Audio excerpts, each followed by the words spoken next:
Scott is here.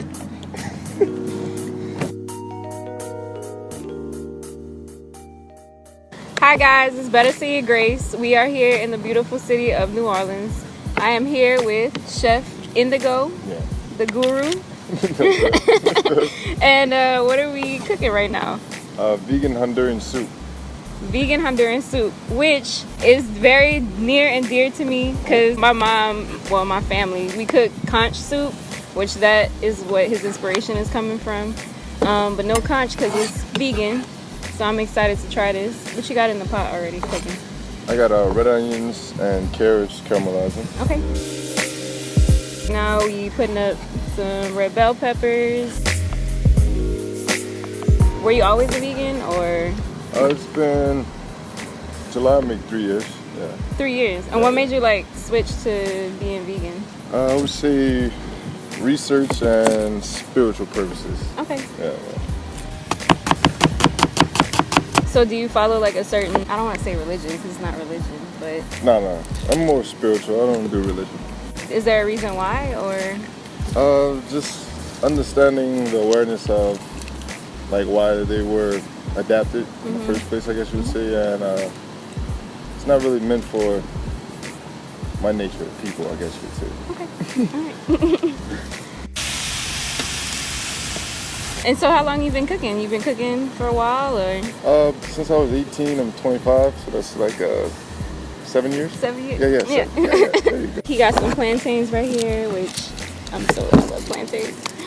And can your like people in New Orleans find you cooking anywhere? Do you cook locally, like in a restaurant or? Yeah, I work. Right now I have two. I work at Daily Beef in the CBD area and Sneaky Pickle. But I do pop-ups for myself as well. I'm trying to do like basically assign like 3 or 4 pop-ups in different bars or open spaces. Anywhere. Yeah, anywhere. Yeah. That's kind of where I'm at right now. Promote my own style of cooking, I guess you'd say. Yeah. So, like, what inspired you to cook this dish? You. Me? Why? We was talking. Well, I was looking up a recipe for. I can't remember. It was damn. I feel like we had this conversation too. too. We talked about it, and then I tried it, and I looked up like how I could make it vegan, like I do everything else. And I looked up a recipe that told me I don't have it in this one, but trumpet scallops, well, trumpet mushrooms, my bad. Trumpet mushrooms. Yeah, as the different alternative for the conch itself, I guess you would say. Conch is a sea snail, a really good one. What interested me is that he made a vegan gumbo. And I'm so curious as to what you put in it. The gumbo did zucchini, chickpeas, squash. Ooh, it's been a while. Really? Yeah. Zucchini, squash, chickpeas, okra. Yeah, it was okra. Definitely gumbo. okra. And sometimes I use, if you ever heard of fill roast, it's a type of gluten sausage, I guess. It's like a vegan sausage. Oh, can you make like seitan out of it? Or no? It's mostly, I think it's seitan itself. Oh, okay. So, yeah. Gotcha. Well, I haven't made conch soup myself. It's just like my aunts growing up, they used to always cook it. And it's really, like the only place I think you could even find conch is in New Orleans. Because there's like a huge Honduran community here. Wow. Yeah. I never knew yeah, that. like that's why my parents moved here because that's just like a huge Honduran community here in New York. That's funny. Yeah. That was definitely. There's a lot of us here. But yeah, like there's a lot of places, especially in Kenner, that you can find like a lot of like things from Honduras because they import it here. Yeah.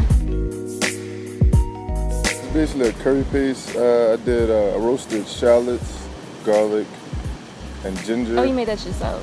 Yeah. Oh, okay. Then I toasted fenugreek seeds, caraway, fennel seeds, annatto seeds, and a couple other things. Okay, yeah, you can tell me. I added kaffir leaves too. Okay. You ever had that? No, but I've heard of it. Yeah. It's funny because it's the same leaves they use to make Fruity Pebbles sweet. Really? It's amazing. Yeah. That's a little sweet smell. Did you like Fruity Pebbles growing up? Of course. Yeah, okay. I just asking. That was like my favorite one. I read that 1 in every 3 chilies, but it wasn't Thai chilies, shishito peppers. It's spicy. And I thought it was Thai chilies, so I was just like eating them. just like that because I was just like, oh, they're sweet, and then it was it was spicy. Oh, no. I used to eat those raw too. That was good. Yeah, because those are sweet, and they're not like too spicy. But I thought it was Thai chilies because I'm crazy, and then so I learned my lesson. That was a bad one. So how much paste did you put in there? I put 2 cups. 2 cups, okay. And I'm gonna probably use 2 gallons of coconut milk. I'm making a lot. You see this, y'all? For the whole neighborhood. So yeah, we'll be selling over here at Storyland. Y'all hit us up. What if people start lining up? So that was a quick come up. That was a quick come up. And then after I let it stew for a little while, I get it all pasty and everything together, and I'm gonna add the first can of coconut. Smells good already. So whenever you cook it, well, whenever she cooks it, my aunt, she's so careful about adding the coconut milk so it doesn't like, in Spanish it's like to cut, because the coconut milk cuts. That's what they say. Like translated into English, it would be like cuts. But I'm not sure if it's because of the actual conch itself, because you have to tenderize the conch first. Right. It's tough or whatever. Right. I could probably, instead of the mushrooms too, I could probably use jackfruit and like tenderize the jackfruit before you put it in. We love jackfruit. Yeah. I'm gonna let this go a little while longer. So what usually inspires you to cook? It's funny how it happened. It was kind of a mistake, honestly, because I was a busboy at a Market Cafe on Decatur Street, and I was walking like down Decatur one day, and I passed in front of Bubba Gump, and they was looking for cooks, and I just went for it. Yeah, and I used to work fry station, then I went to prep, then I learned like the whole deal of everything. That's how it usually happens. Yeah, and I fell in love with it. So yeah, that's cool. It was an accident, like truly. I used walking down the street. Yeah. I used to cook egg sandwiches and shit when I was little, but that's Not everyone could cook a good egg sandwich. That's all I'm saying. You can easily mess up an egg. That's like one of those, Mom not home yet, but I'm hungry type of shit. So, yeah. Extra mayo, but I don't like mayo. So. I don't really like it. I don't like mayo. So fun fact, Honduras has a huge like African population. And this is where the soup comes from, because it's like a lot of our dishes are coconut based, and the people are called garifonas. Garifonas, yeah. So that's like their tribe. My grandfather was actually garifona, my mom's dad, and they're in the north coast of Honduras. Yeah, and they have like their own dialect and stuff. It's crazy. And they even have this popular song called. So in Spanish, this soup is called sopa de caracol. Wait. Hold on. Sopa, which is soup, de caracol. Oh yeah, I did see when I looked up the... Yeah. This Honduran band got big because they made a song called Sopa de Caracol. They say it in like the Garifuna language. Wata negi con soup. So this pretty much like conch soup. One is for you and one is for you. Or one is for me, one is for you. But yeah, it's pretty much our national song. I'm bringing you back, huh? We love food. Like, right. So these people, they're pretty much like a product of like the diaspora in the Caribbean. Because they were brought from St. Vincent.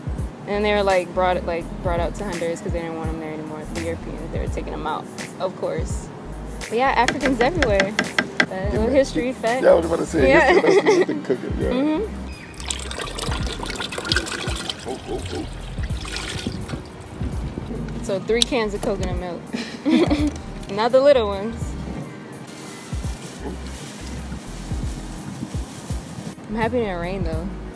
Shh, don't say I'm sorry. I mean, look, sunlight. Yeah, because I ain't gonna lie, I keep feeling like little drops here.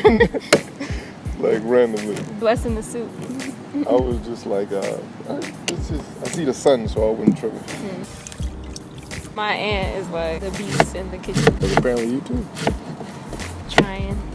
She's my inspiration though. That's dope. Yeah. Like my mom can cook too, but she'd rather not cook. She just does it because...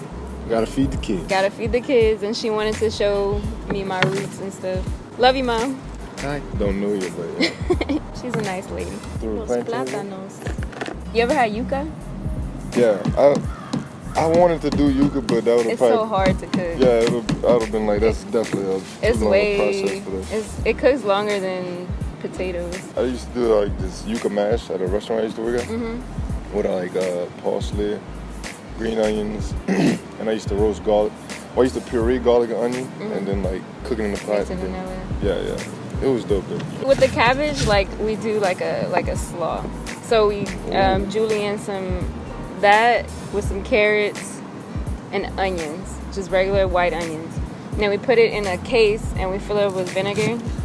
And then you add like 2 pinches of cumin and I can see that. Yeah. It's called achote, but I don't know what it is in English. That's why I hate like knowing certain things in Spanish because I grew up hearing it a certain way. Well, anyways, you put it in the can, and that's what gives it the red tint, like a purple tint. Right. And then you let it just sit there for 2 days, and then that's pretty much our slaw. And we put it on top of everything, so it gives like that vinegary touch on top of really rich flavors like that. Yeah, you should try that. Yeah. I like to add the lime for a little acidity at the end. And I do it for like all my curries too. Do you put it inside like right now or you wait? Because we do it after. That's why we have the salad, because it's vinegar, Yeah, exactly. But yeah, you can still do it. The lime is delicious. What's the mango for? I had that and blood orange. That was part of like my breakfast. I'm doing like a little raw diet for like a month now. How's that going? Amazing. You feel great? Yeah, definitely. Go off no sleep type of shit. Yeah. Which is still not good, but yeah. But the energy that you get. Yeah. It's a mindset. That's what we're gonna call it. It's a mindset. A mindset.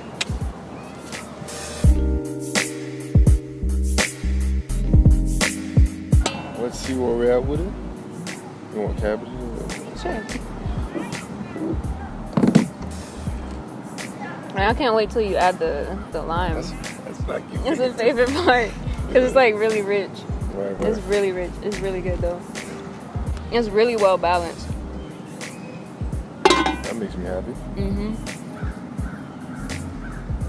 Oh, they're a little hot. Oh. It's spicy. Yeah. It's spicier than a Honduran soup. But we that's your twist. Yeah, you know where we at right now. I feel with the acidity it'll be perfect. Yes. So we can start pouring it. Is it ready? Oh, yeah. Okay. So we selling $5, $6 a plate. Y'all come to City Park. Next to Storyland.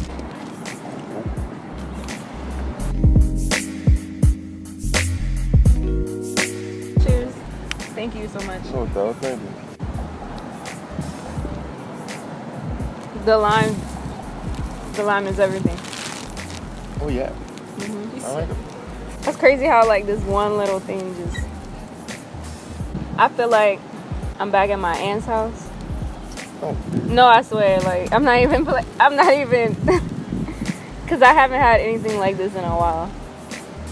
It's my second run with it. Really? On the pop-up I told you I had it on the 7th. I did it that too.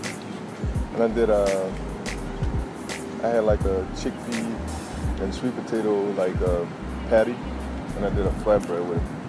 Okay. It was good. So what you think is your next like inspired dish that you got in the works, or I don't know, just researching? My next dish I'm doing this pop-up is coming up soon. I think it's next week or week after.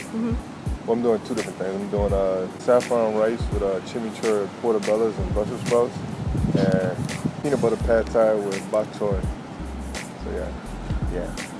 That's next. So where can people usually find you? My Instagram is _Indigo Soul, but the O on Indigo is a 0. People always say that's difficult. But Really? Why? That seems simple, right? Yeah. I'll put the information down below too for y'all. Down below. I'll be in the works soon with different pop-ups and everything. Okay. It's in a process right now, so yeah, definitely. So all my peeps in New Orleans, go check them out. Coming soon. I'll keep you tuned. Good vibes, good food. You gotta finish that. Good weather. Who said vegan food can't be seasoned and flavorful and delicious? Y'all ain't no. Bon appetit. Bon appetit. Wait, I'm not French. I was just about to say, what would y'all say? Buen provecho. Buen provecho. You close. You got it. Close enough. Yeah. Buen. Provecho. Buen provecho. This is the last time I swore. Okay, so it's The word is Provecho. So provecho. Provecho. Yeah. Buen provecho. Buen provecho. All right. Buen provecho. He's gonna be a Spanish teacher, y'all. Oh no. Don't forget to comment, like, and subscribe down below. And yeah, don't forget to say your grace. Catch you guys later. I like that. Say your grace. Catch it. You're We out of here. I'm so ghetto.